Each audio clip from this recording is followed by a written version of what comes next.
नाज़रीन, दुनिया का आसान तरीन काम है सवाल पूछना और दुनिया का मुश्किल तरीन काम है जवाब देना। ये हम मोमिनों का ही हौसला है कि मुल्हिदों के हर किस्म के सवालात के जवाब देते हैं, और जवाबात भी ऐसे नहीं होते कि जिनको सुनकर लगे कि शायद जान छुड़वाने की कोशिश की गई हो, बल्कि खुद मुल्हिद मुतमईन होकर जाते हैं। पिछले 5 सालों में मेरी कोई 2,5-3 हज़ार के लगभग तहरीरों में से 80% तहरीरें सिर्फ मुल्हिदीन के पूछे गए सवालात के जवाबात पर मबनी हैं। बाकी की 20% वो हैं जिनमें मैंने मुल्हिदीन से सवालात पूछे हैं, लेकिन हराम है जो किसी मुल्हिद ने आज तक जवाब दिया हो। इर्तिका के मौजू पर मेरा एक सवाल ये भी था कि जिनसी अमल के दौरान हासिल होने वाली लज्जत क्या महज इत्तफाक है, हालांकि ये इंतहाई ज़रूरी है हमारी बका के लिए। यही सवाल पिछले दिनों गालिब कमाल से उनके एक पेटीबंद भाई ने पूछा कि डिज़ायर और प्लेजर का इर्तिका में क्या रोल है, क्या इसके पीछे किसी खुदा का प्लान नज़र नहीं आता? रिप्रोडक्शन में हम लोग को पहले डिजायर होती है और उसके बाद में मतलब हमारा सेक्सुअल एक्ट खत्म हो जाए तो फिर गिव्स वन काइंड ऑफ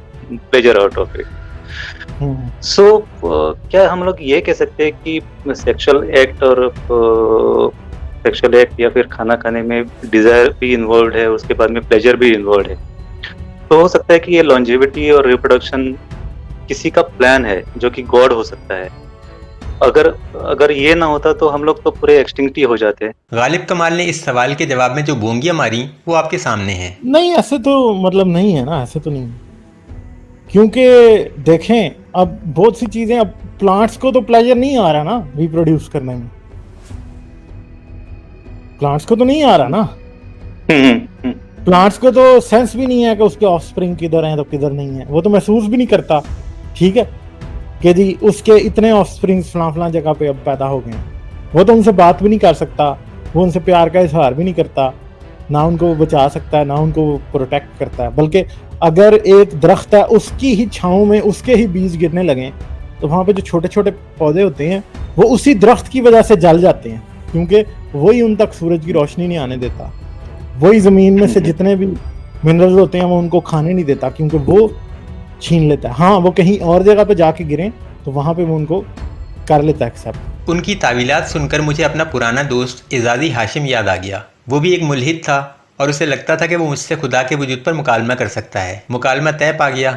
मैंने उनके सामने अपनी चंद गुजारिशात रखीं, जिनमें एक नुक्ता तितली के परों पर मुज़य्यन रंगों से मुताल्लिक था। एजाज़ी हाशिम ने मेरे इस नुक्ते का यूँ जवाब दिया कि अगर तितली के परों पर बने रंगों से खुदा का वजूद साबित होता है तो तितलियों की बहुत सी इकसाम ऐसी भी हैं जिनके परों पर रंग नहीं होते, तो क्या उससे खुदा का अदम वजूद साबित नहीं होता? उनकी इस वजाहत ने मुझे हंसने पर मजबूर कर दिया। गालिब कमाल ने भी बिल्कुल वैसा ही जवाब दिया, यानी जानवरों और इंसानों के डिज़ायर और प्लेजर से अगर खुदा साबित होता है तो पौधों में तो ना डिज़ायर होता है ना प्लेजर, तो क्या इससे खुदा का अदम वजूद साबित होता है? सुबहान अल्लाह। अब मुझे ये बताइए कि इस अकल पर बंदा मुल्हिद ना हो तो क्या हो? यानी सवाल गंदुम और जवाब चना। सवाल पूछने वाला भी सवाल पूछकर परेशान हो गया कि मुझे इतना मुश्किल सवाल पूछना ही नहीं चाहिए था। जाहिर है पेटीबंद भाई था, हमदर्दी तो होती ही है। नाज़रीन, जिस तरह इंसानों और जानवरों में डिज़ायर और प्लेजर डालकर अल्लाह ने उनकी अफजाइश नस्ल का इंतज़ाम किया है, बिल्कुल उसी तरह पौधों की अफजाइश के लिए भी इंतज़ाम मौजूद है। और ये अल्लाह का उसने इंतज़ाम है कि उसने हर मखलूक को एक ही तरह का नहीं बनाया, बल्कि उसने अपने हर तरह के तनव्वु की नुमाइश की है कि जिसे देख कर इंसान दंग रह जाए। मैंने इर्तिका के मौजू पर इस नुक्ते को बड़ी तफसील से बयान किया था कि जितने जानवर हैं उतने ही दिफाई निज़ाम। हर जानवर का दिफाई निज़ाम दूसरे से मुख्तलिफ। सांप के मुंह में जहर होता है तो बिच्छू की दुम में, ईल करंट मारती है, गिरगिट रंग बदलता है।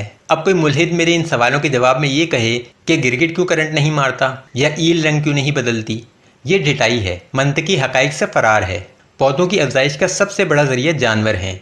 ये जानवर जब फल खाते हैं तो उनको बीजों समेत निगल जाते हैं। ये बीज उनके फुजले के साथ ज़मीन के दूसरे खित्तों में फैलते चले जाते हैं और पौधों की अफजाइश का सिलसिला फैलता जाता है। फिर मज़े की बात यह है कि इसी वीडियो में गालिब कमाल साहब पौधों और जसूमे के प्लेजर का इनकार करने के बाद ये भी तस्लीम कर रहे हैं कि अगर उनमें ये निज़ाम होता तो ये उनके लिए बेहतर ना होता, बल्कि प्लेजर उनके लिए रुकावट होता। वो ऐसा कर ही नहीं सकते थे। दुनिया का जो सबसे ज्यादा लाइफ फॉर्म्स हैं वो कौन से?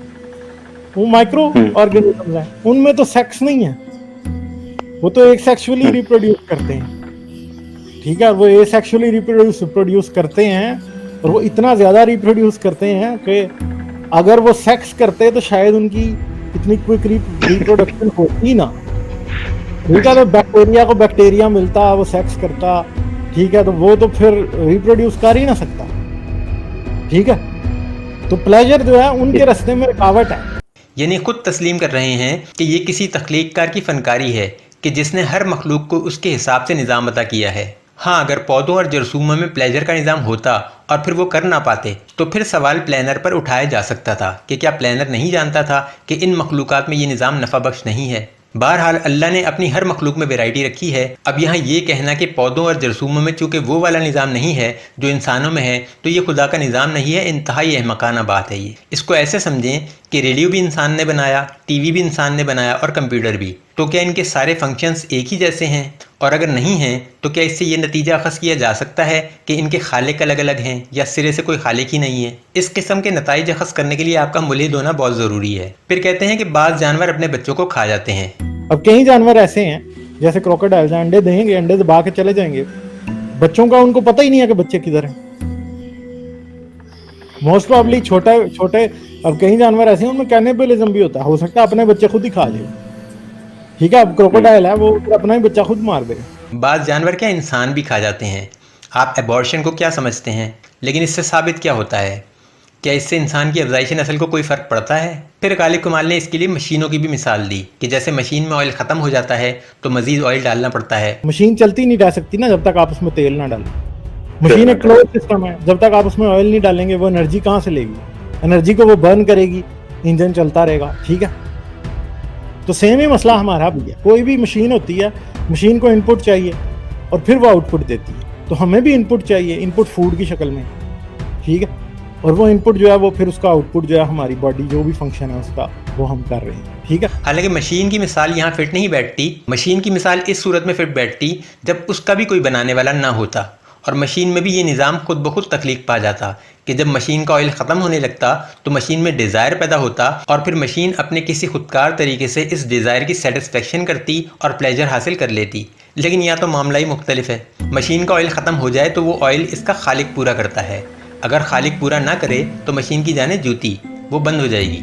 मिसाल वो दें जो आपके मौक़िफ़ की तायद करती हो। ये मिसाल तो उल्टा आपके मौक़िफ़ के ख़िलाफ़ पड़ती है। गोया मशीन की तरह इंसान का भी एक खालिक मौजूद है और उसने इंसान के अंदर भूख का निज़ाम भी पैदा किया और उसे ये तक सिखला दिया कि ये भूख मिटानी कैसे है। तो यही तो हमारा नुक्ता है, मशीन के अंदर ये निज़ाम उसके खालिक ने डाला और इंसान के अंदर उसके खालिक ने। लेकिन मुझे खुशी इस बात की है कि हमारी मेहनत रंग ला रही है। हमारे पूछे गए सवालात अब आपके अपने लोग आपसे पूछेंगे और हम बैठकर तमाशा देखेंगे कि अब आप इन सवालों के क्या जवाब देते हैं।